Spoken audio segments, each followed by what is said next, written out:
What's up guys, it's Khalib here, and today I'm going to be telling you about these things.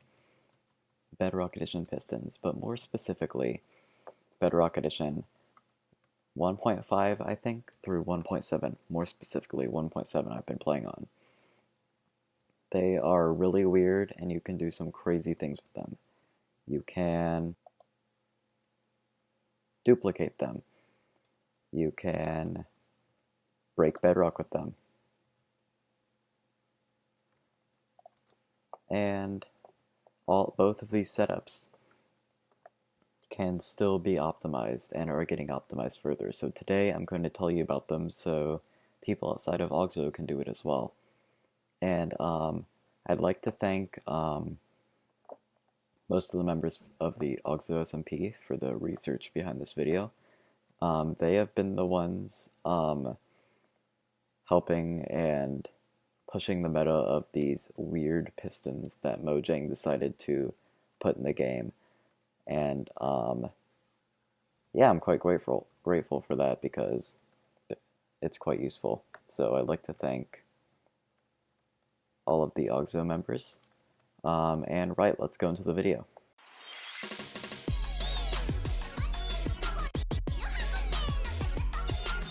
So the thing about these pistons is, the biggest thing is that if you power them at a specific time, they will enter a really weird state.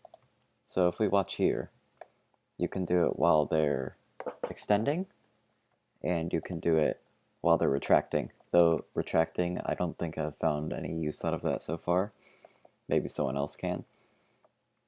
And the biggest thing about these setups is they are inconsistent. You can't make the bedrock breakers simple. You have to have some sort of reset like I have for piston dupers. But yeah, they're interesting to test. See, it failed there. And experiment around with. So that weird state is very important. What happens is, in this case, while the piston is getting pulled back, it gets powered. And about halfway through it extending, since bedrock pistons take 4 game ticks to extend, it will be pulled, and it will be pulled while extending, so it doesn't really know what to do with itself, and it just kind of breaks. And that right there is the reason why they're useful. So, real quick, let's hop into some bedrock breaking.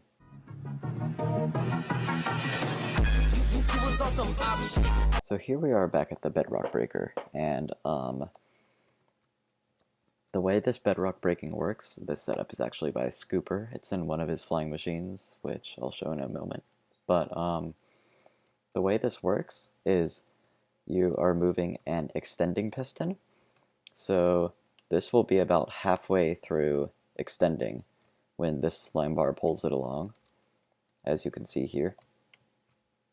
And it is by no means consistent. But yeah, you can see it just deleted that bedrock. And yeah, basically what's happening is you're moving an extended piston. That's the biggest part of both of these.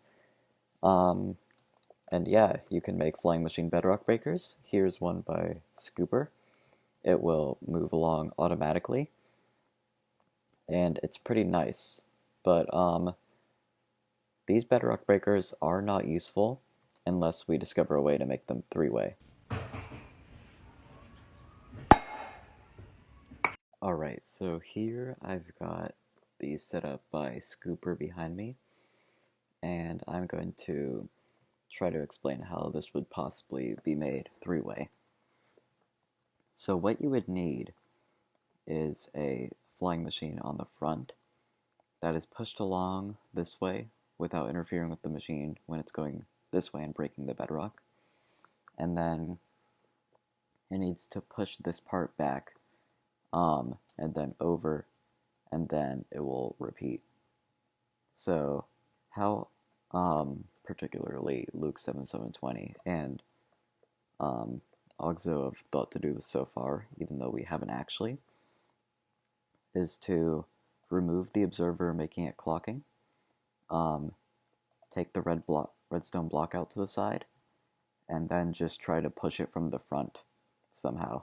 Um, and there's probably some more stuff I'm missing, but that is the general idea to making this machine three-way.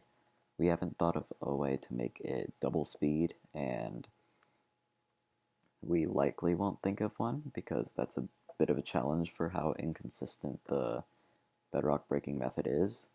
But yeah, if you want to try to take that on as a challenge, please do. I would be very interested to see what you make.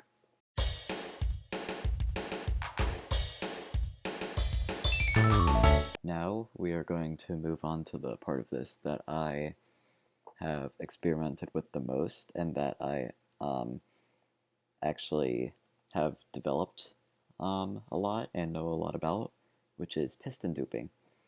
So here is the setup we have on Auxo. As you can see, there's a lot of moving parts. It is semi-reliable. Like I said, none of these are truly really reliable, and what it needs is a 4 redstone tick input, and as you can see, it didn't work that time. But yeah, it's inconsistent. What we need is it will get moved here, and then as it's being pulled back, it will be powered, like I showed with the rising edge piston extension here. And then we will push it up with the bottom piston, and then it will sort of go into its own extended piston head. And for a moment, there will be a visual where you can see the piston head is actually missing.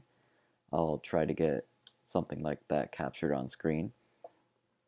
But for that moment, I think what happens is it thinks it's two separate entities and then just breaks the piston head. And then as it's moved down, it just gets the piston head back. I'm not exactly sure, but that seems like the most logical way. But yeah, it works sometimes. There it is, right there. And as you can see in slow-mo, it will be extended back in that weird state and then be pushed into itself and then drop the piston. But this is a small setup. I've actually tiled it a bit. Here is them tiled a few more. That setup is actually mirror tileable, so just like little two wide setups next to each other will work. And they can run on a clock similar to this. Ignore my monkey wiring. But yeah, they'll start to dupe, and then as you can see, we just use the holes right here to just let them all through, and they will all go down to the bottom to be collected. So the major pro of this design is that it has really easy collection. I'll make a little bullet list off to the side. It's relatively fast. It is semi-reliable. The cons, it's pretty laggy, and this isn't really the most space efficient thing ever. Yeah, the major thing is lag. Like, this destroys the SMP. It takes so long to actually just turn it off because the lever won't register your input. That's probably just my problem. Dust doesn't struggle with it because he's too good at the game. But yeah, that's this duper, and I've actually tiled it a lot more over here. You actually need more space for the sticky piston duping, because if not, they will grab the blocks above. But for the normal piston, you can have them really close to each other, and that really works out well. So here's the setup running, and this thing cranks out, even though it is really laggy. Did not go there? Did I break the clock somehow?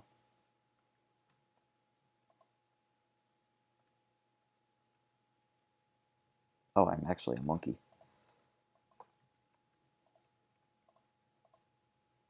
Yeah, now you can really start to feel the lag now. It's starting to shudder. It'll take a while to register that I want to turn this off. As you can see, whoa. So yeah, this is really laggy, but look how much it cranks. And just that easy collection makes it extremely viable for survival. It's just a hole straight up. And yeah, these are similar to the setups we have on OXO and the two towers. Now, these definitely can be optimized, and I will show you that now. Alright, and over here is the optimized piston duper. So, this one also has a few pros and cons. So, pros, it takes a 3 game tick input, which means it can actually be clocked faster. It is smaller, and as you can see off to the side, if I get my mouse right, I have made a setup. It can be tiled a lot. It has the limit of how far the rails can go for the bottom part. That's really the limit to how far it can be tiled. But yeah, it's a really compact design. Yeah, and it's actually, it goes faster, it dupes more reliably, all of that, except the cons are there's really no space for collection, and a lot of these observers together will cause a lot of pending tick delay, and pending ticks are really bad. If you're in the Bedrock Tech community, you'd know that. But yeah, here's the setup. Over here, it's tiled a bit more, bottom and top, and as you can see, this thing also cranks, but in a much smaller and better space. I would recommend building one of these for a small survival world, like if you're just starting off in 1.7 and you need some materials, this would be really good. But as you can see, we don't really have any collection options, and I've actually been experimenting with it. You can't even flush the pistons off of the top row with a water bucket.